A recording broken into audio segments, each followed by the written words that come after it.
Hello everyone, today is 3rd of May, now it's 9:30 in the morning Moscow time. I'm Levan Gudadze and this is my first update for a day in which I'll share all the main news that are making headlines in Russian media outlets and Russian language pages on different internet platforms. And because there was no reports about some crucial changes on the line of contact in zone of special military operation, I will skip map now and we'll start straight away with some other reportings. And first, RIA Novosti.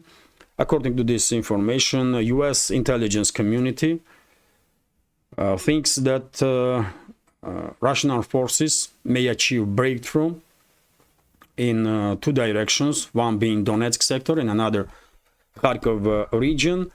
And well, one may agree with this assumption of the US intelligence community, intelligence services, although I will add that, first of all, Russia well capable to conduct decisive actions and large-scale offensive operations on any direction, from Kherson to Kharkov, all along the front line. That's the first point.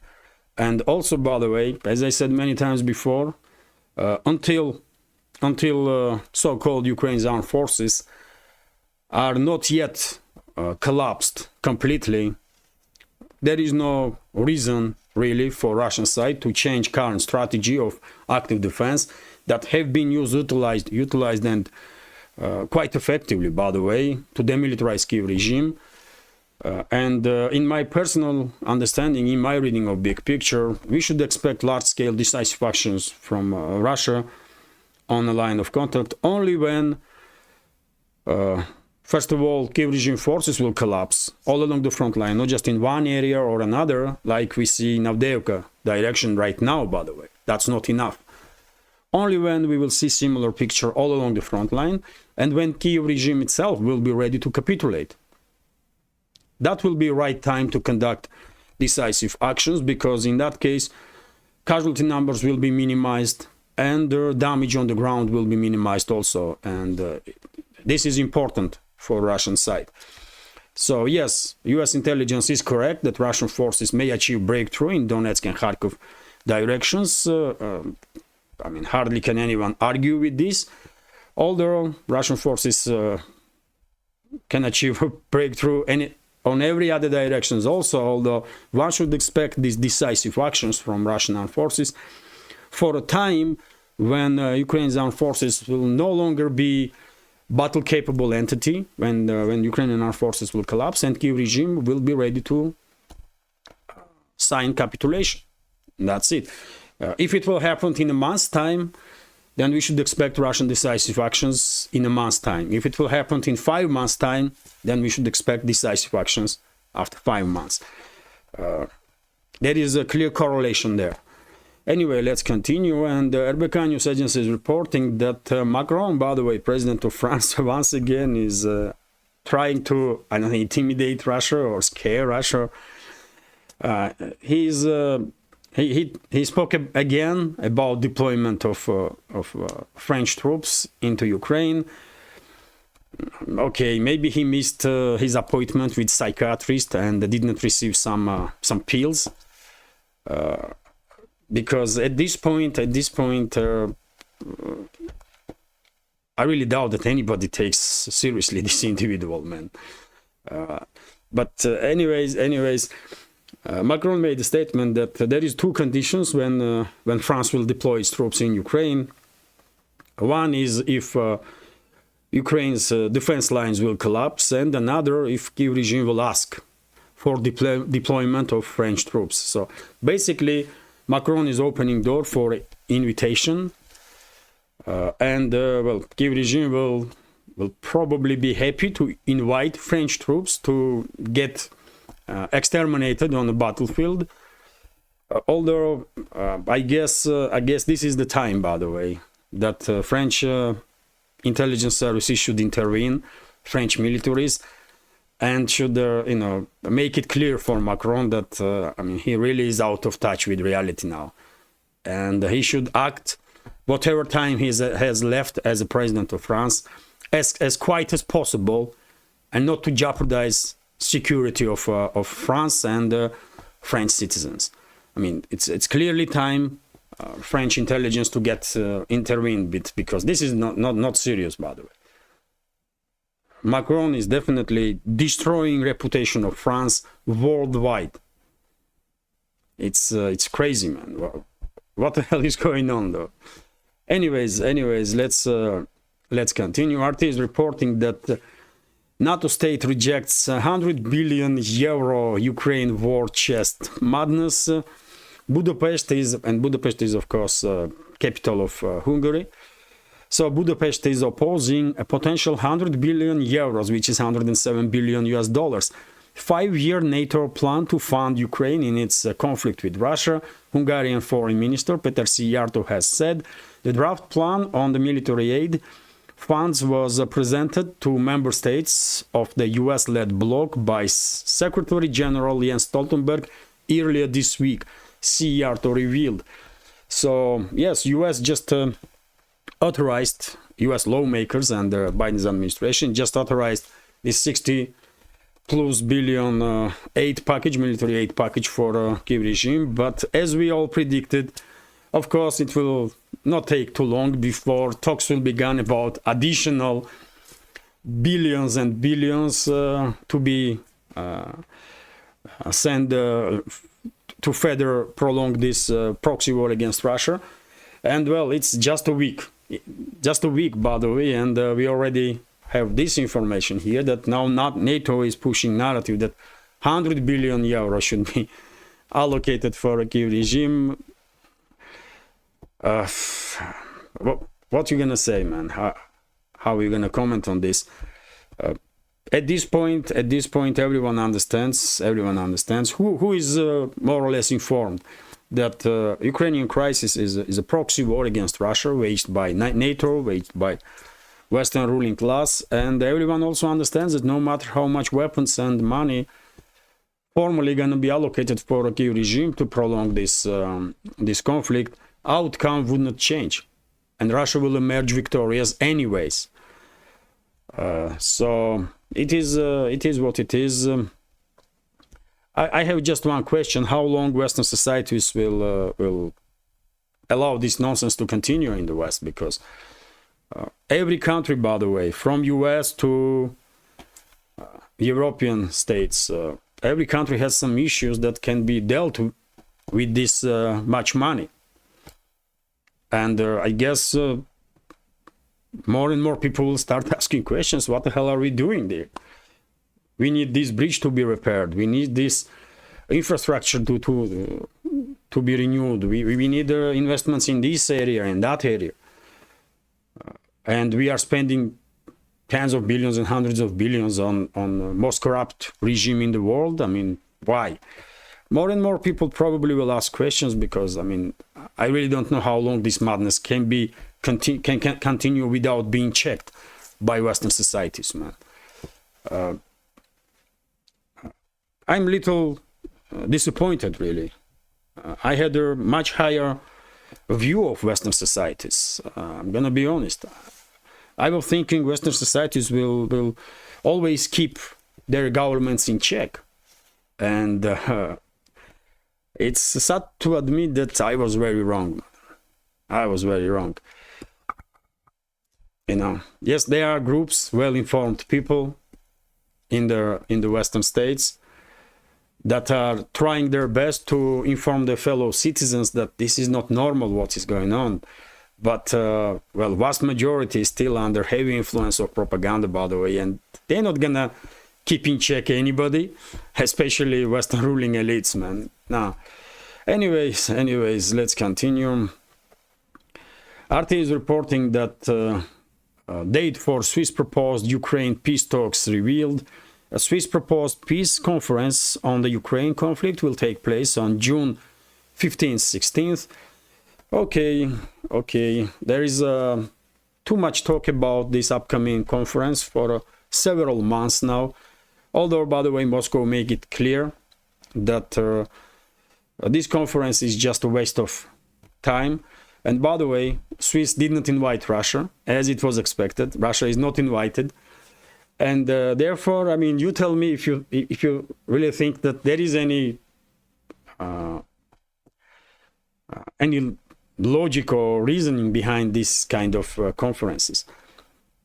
What they're gonna discuss without Russia, and what is the point?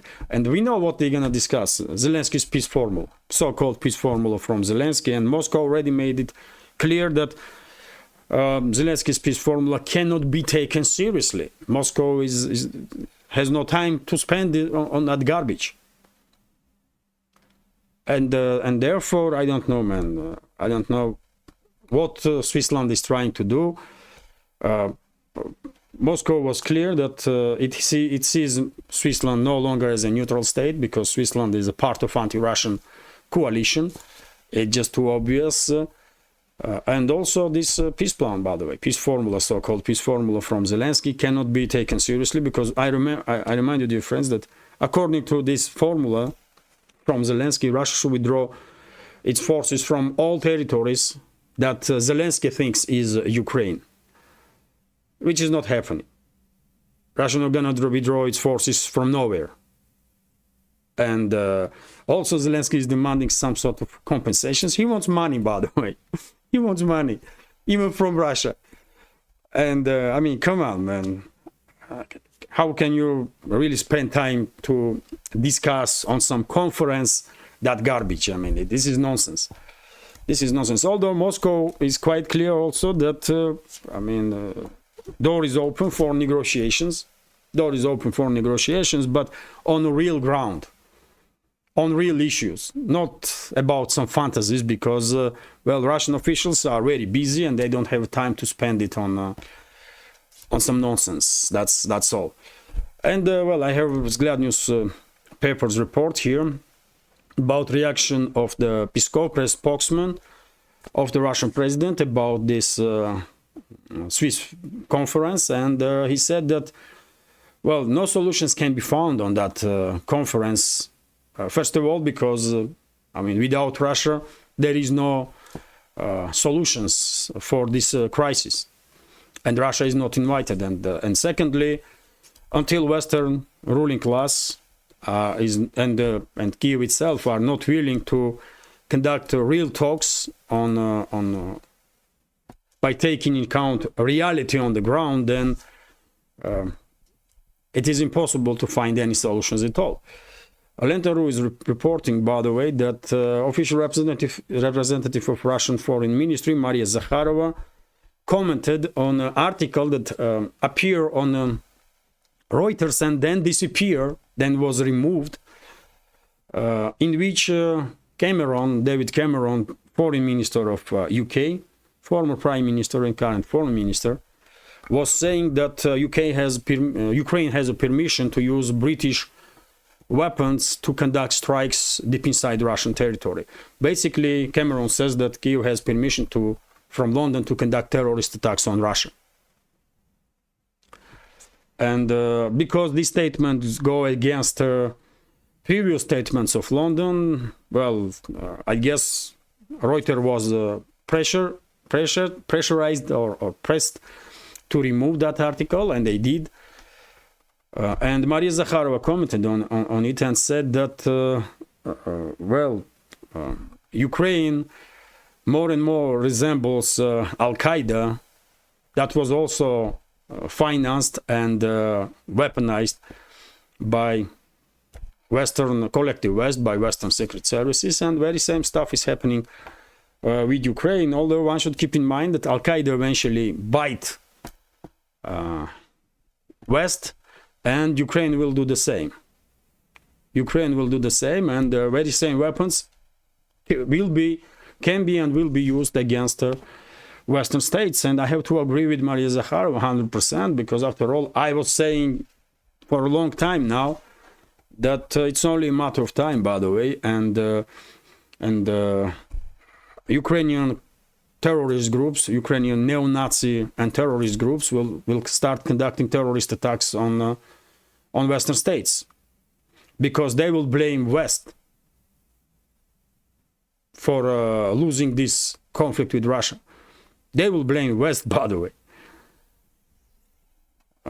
So they are trying to conduct terrorist attacks on Russian soil now, and unfortunately, time to time, they are able to conduct absolutely horrendous crimes like we see in Crocus City Hall recently. That terrorist attack was organized by Ukraine's secret services, and there are other instances when they are committing terrorist attacks on Russian soil, but they will do the same in Europe also. Once this conflict will end and modern Ukraine will be divided between its neighbors, that's exactly what's going to happen. This trained by the West and armed by the West neo-Nazi terrorist groups will conduct terrorist activity against Western countries. First of all in Europe, but most likely they will reach US also, because they will blame West for losing this conflict. They will blame West for sacrificing Ukraine for their geopolitical agenda. So, you know, Zakharova definitely has a point there. Anyway, let's continue. Zglyad newspaper is reporting that Defense Minister of Turkey, Yashmar Güler, denied the claims that circulating in the media that Ankara agreed to transfer S-400 air defense system to Ukraine, and he said that this system is high importance for Turkey, so therefore there can be no talks about transferring this weapon. And in media, by the way, recently emerged articles that Kyiv basically demanded from Turkey S-400s to be transferred. And well, in case of Greece, by the way, for example, recently Prime Minister of Greece also made statement that Athens refused demands from the US and from Kyiv regime, from NATO, to transfer its S-300 and Patriot air defense systems to Ukraine. But I don't have a trust in statements of Greece Prime Minister, because according to members of our community from Greece, they see Prime Minister of Greece as 100% controlled by the West. So hardly statements from Matsitokis or hardly statements of Greece Prime Ministers can be trusted. But Turkey is a little bit different story. Erdogan has this neo-imperialist ambitions to create from Turkey some sort of a new hegemon on a region. Maybe hegemon is the wrong word, but new, stronger geopolitical player in this world, at least in terms of Mediterranean and Middle East. So North Africa, Europe, Middle East. And well, he was quite successful in doing so. And Turkey today is definitely much bigger player than before Erdogan take power. And therefore, I don't think Ankara will allow US to jeopardize its own security interests. And therefore, if Ankara is saying that they didn't transfer air defense systems to Ukraine, most likely that's the case. But I mean, and I use comparison with Greece because Greece is a whole different story. Greece leadership is totally controlled by the West, and therefore, even though Athens claims that they didn't transfer weapons to Kyiv regime, I have no trust in those statements. Turkey, little bit different story. Anyways, let's continue. Zglyad newspaper is reporting that Turkey cut trade with Israel, and this information, according to some articles that I see, was confirmed by Trade Minister of Turkey. And this is a big deal, by the way. Big deal because, first of all, Turkey was basically a major trade partner for Israel in the region. And secondly, Turkish economy is in quite difficult situation, and cutting trade with Israel will definitely not make this situation any better.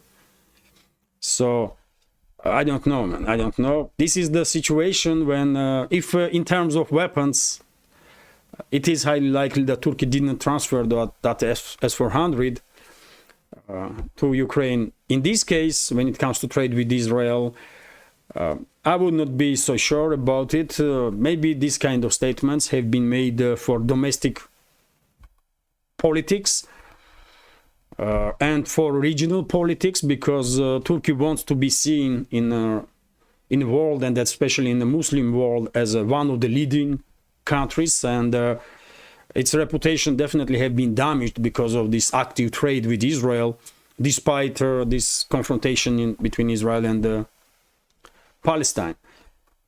And therefore, maybe statements will, maybe these statements have been made to as a damage control, because I don't believe Turkey will stop trading with Israel. I just don't believe in this.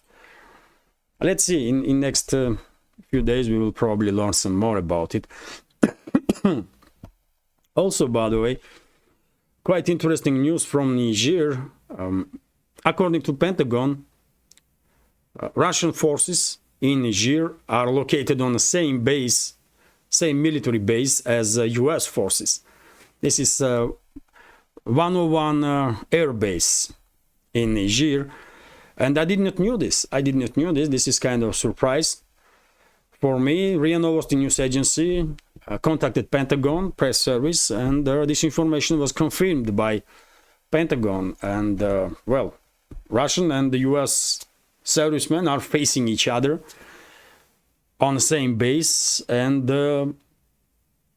it's good, by the way. It's good because I want both sides to communicate and realize, or they already know, I guess, but still, more communication, the better, because they will see that, you know what, we are the same in many ways, and we definitely are no enemies. We have more in common. So what the hell is going on? Why there is confrontation between our countries? And by the way, when it comes to confrontation, I don't think anybody can blame Russia, because it was Russia that was trying actively for the last 30 years to build up good working relationships with the West. And it was a collective West, didn't it? Western ruling class that basically derailed all this work that put in place by Russia to build these relationships. Collective West destroyed this. So hardly anybody can blame Russia. And if anyone in the Western world has any questions, those questions should be addressed to their own governments, to their own elites and the ruling class. But information is okay, is interesting, and of course Russian and US militaries are interacting in Syria also. But this is another place. When, at least before US troops will withdraw, they will have a communication, and maybe I've been now naive, by the way, but maybe even friendships will be built between the militaries. Why not? Because I don't see US as an enemy, man. And I definitely don't see US society as an enemy. No way. US ruling class, yes. Western ruling class and Western so-called elites, yes, but no societies and no countries, by the way. I always differentiate that one thing is those so-called elites, and another is societies that have no say basically in policies that this Western ruling class is conducting. But anyway, I was surprised to hear that news, and many members of our community probably also, that Russian and US militaries are on the same base in Niger. And by the way, this is also interesting news that according to Zviad newspaper, Prime Minister of Georgia skipped visit to US because invitation from Washington was with precondition that Georgian government, Georgian ruling party have to stop adopting bill about foreign agents. And well, Tbilisi was not happy with it. Tbilisi was not having it, and this visit was skipped. Good for Tbilisi. I did not expect this, but well, I'm a little surprised, by the way, because you know, my roots are in Georgia, and since I was young, from early 90s, by the way, After Shevardnadze became in power, Tbilisi was always bow down to Washington. Always. Always, by the way. I cannot remember instance when Georgian government ever says no to Washington. Until this government. On any topic. How it can be that Washington is always correct? But still, never in these decades since collapse of Soviet Union, Georgian government was able to protect interests of Georgia when it comes to relationships with the West and Western demands. And this government, by the way, is something different. And I'm still, analyzing the situation because I'm not quite getting what the hell is going on here. Maybe this is part of the game. I don't know. Or maybe these people, by the way, new Prime Minister of Georgia, Irakli Kobakhidze, is that strong in his beliefs that, well, he is not afraid to say no to Washington. And same goes to ruling party in Georgia, at least for now. Although, by the way, same time, as I said in previous updates, because US has grip on Georgia for decades, I guess US intelligence services have their assets not just in so-called opposition and their NGOs and the media, but also among security services of Georgia, militaries, and even ruling party and the government. And therefore, Kobakhidze and his command, they have to be very careful. They have to be very careful because if Washington wants to destabilize Georgia and conduct regime change and then sacrifice Georgia as a kind of second front against Russia, they have plenty of tools to do so. But let's hope all the risks have been worked up on by Georgian government, Georgian think tanks, and let's hope they are ready.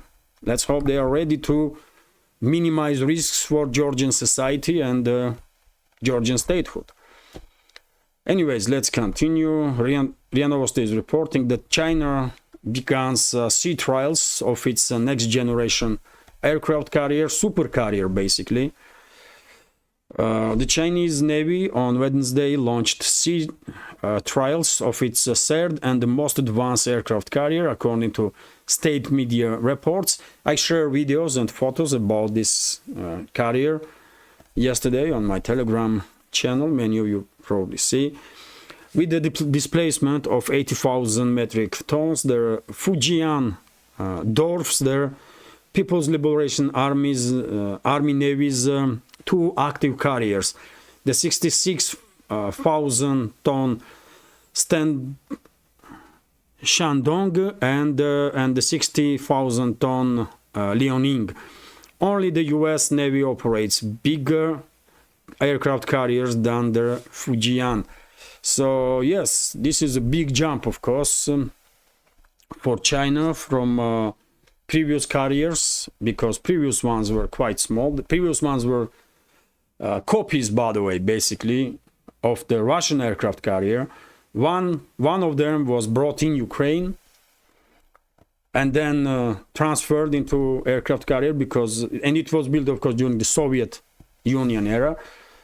And that carrier was unfinished and roasting there in Ukraine, in Nikolaev shipyards, and eventually it was sold to China and transferred to aircraft carrier.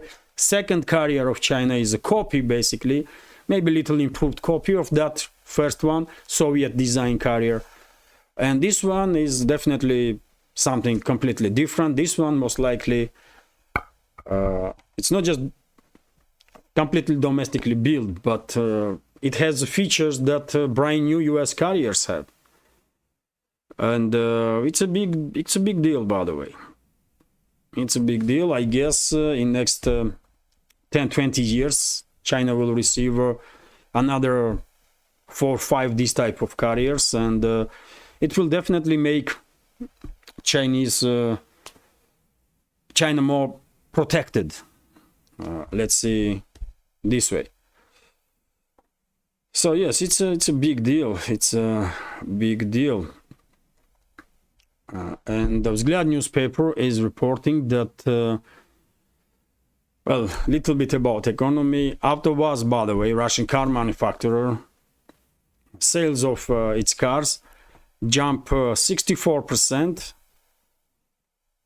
Jump 64% in 2024 compared to same period of time with the 2023, which is good news, by the way. This information definitely indicates that economy is doing quite okay, because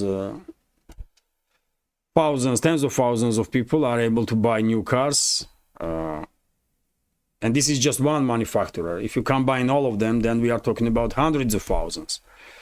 And nothing to be said about imported cars, imported from China mainly. Chinese car manufacturers are overtaking market, by the way, after Western manufacturers left. Of course, they would not miss this opportunity to make billions, man. they didn't.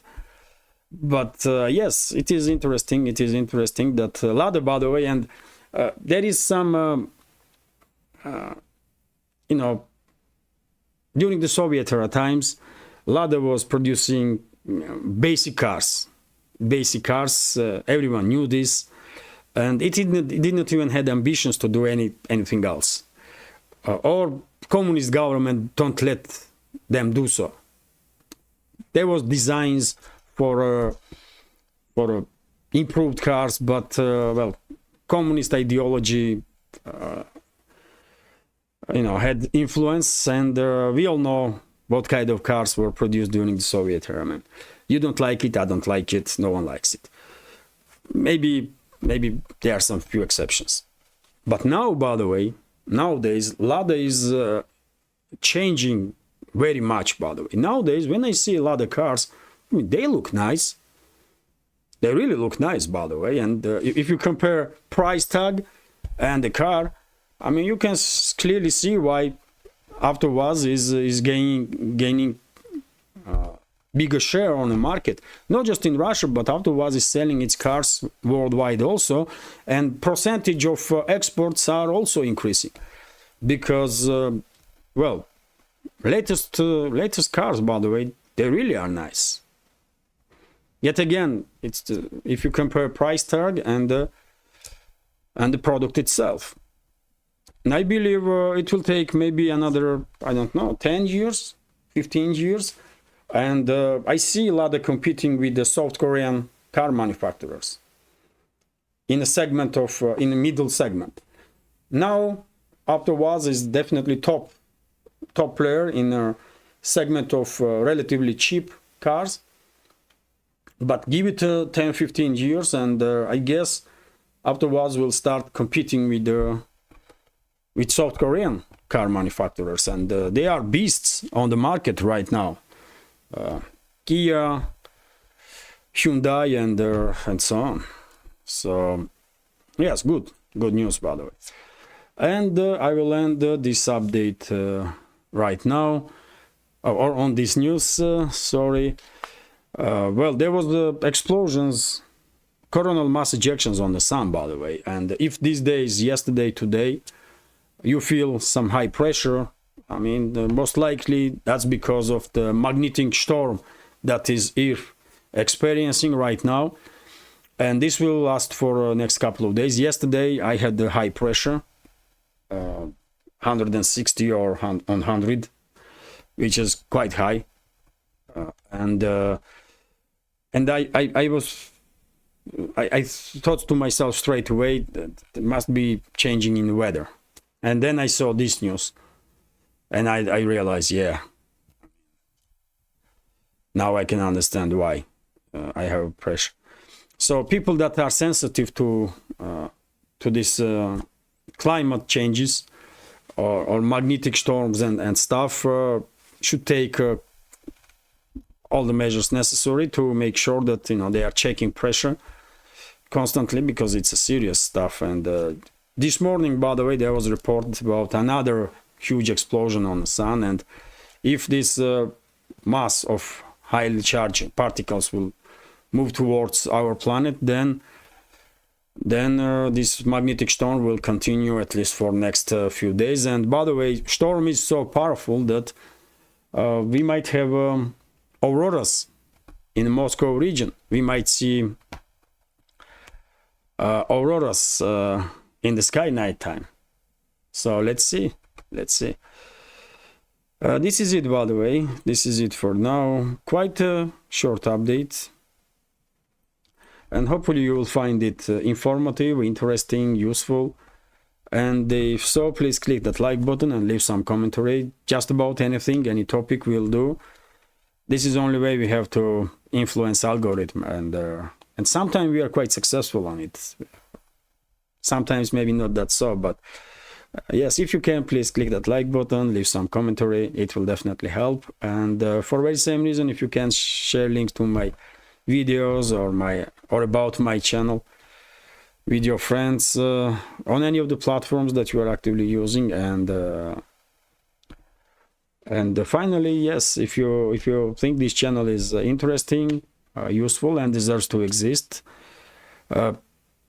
you can support my work with small donations through PayPal, Boosty, or by subscribing to my Patreon page, on which, by the way, I'm trying on regular basis to have some extra content, at least several times a week. So yes, all the links are under this video description box and in the pinned comment. This is it for now, I guess. Let me check maybe some breaking news for this moment. No breaking news. Now it's exactly 10 o'clock, by the way, in the morning, and it will take for me about half an hour to upload this video. So 10:30 Moscow time video probably will be available on YouTube, and it will take little more time on Rumble, because I'm uploading through VPN and the speed is always low because of it, speed of upload. But anyways, I checked media outlets, no breaking news for this moment. So this is it then. Have a great day and take care. Bye for now.